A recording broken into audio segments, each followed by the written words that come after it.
Good morning everyone. आज हम पढ़ेंगे क्लास 6 का चैप्टर नंबर 5 जिसका नाम है a different kind of school, एक अलग तरीके का स्कूल। चलिए स्टार्ट करते हैं। I had heard a great deal about Miss Beam's school, but not till last week did the chance come to visit it.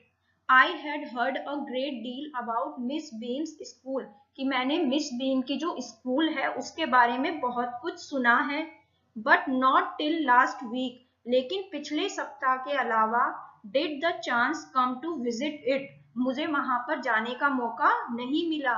केवल लास्ट वीक ही मैं वहां पर गया था, उसके अलावा मुझे कभी उस स्कूल में जाने का मौका नहीं मिला।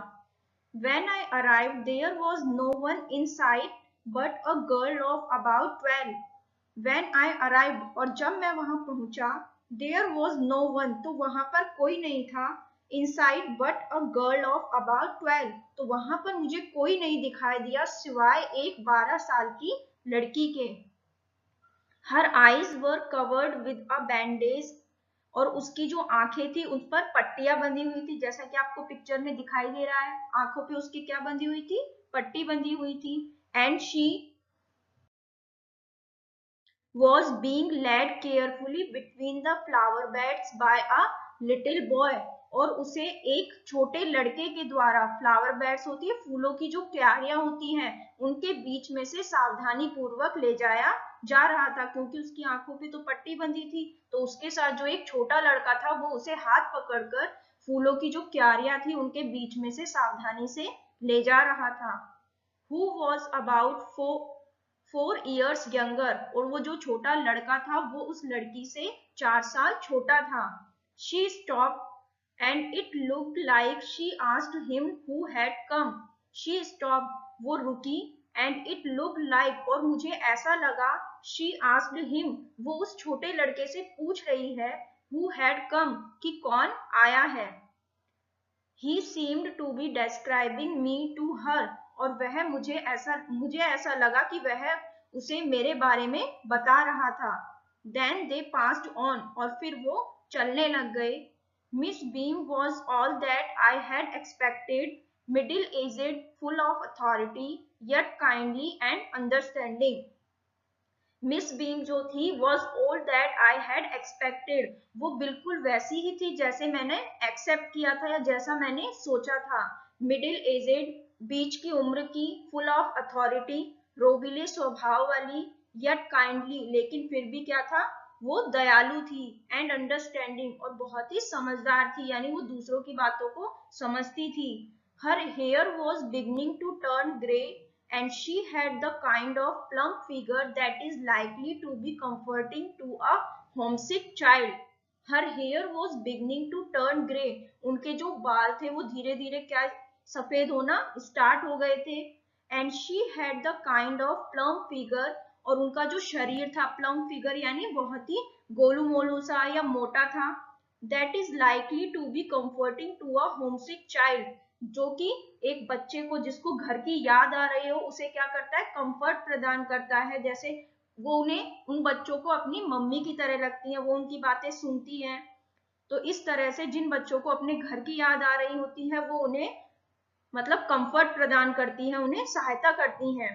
I asked her some questions about her teaching methods, which I had heard were simple.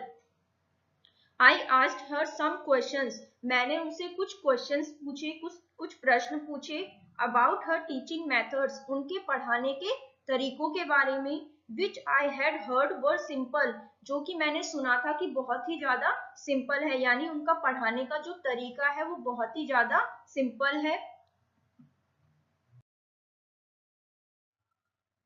No more than is needed to help them to learn how to do things, simple spelling, adding, subtracting, multiplying and writing, कि no more than is needed to help them, कि इससे ज्यादा कुछ नहीं पढ़ाया जाता है, उन्हें केवल इतना पढ़ाया जाता है कि उन्हें कुछ चीजों को करने में मदद मिल सके, जैसे कि सिंपल स्पेलिंग, जो सिंपल सिंपल स्पेलिंग्स होती हैं वो सिखाई जाती हैं, एडिंग यानी जोड़ करना, सब्ट्रैक्टिंग घटाना, मल्टीप्लाई गुणा करना, एंड राइटिंग और लिखना, ये सब चीजें उन्हें सिखाई जाती हैं।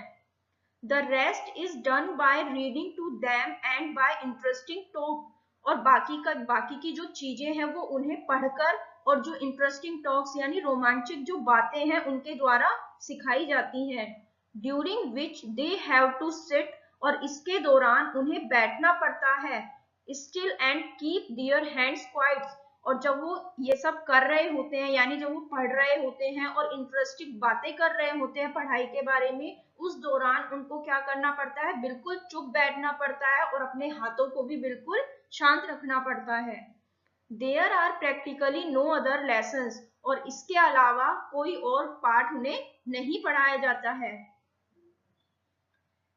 The real aim of this school is not so much to teach thought as to teach thoughtfulness, kindness to others and being responsible citizens.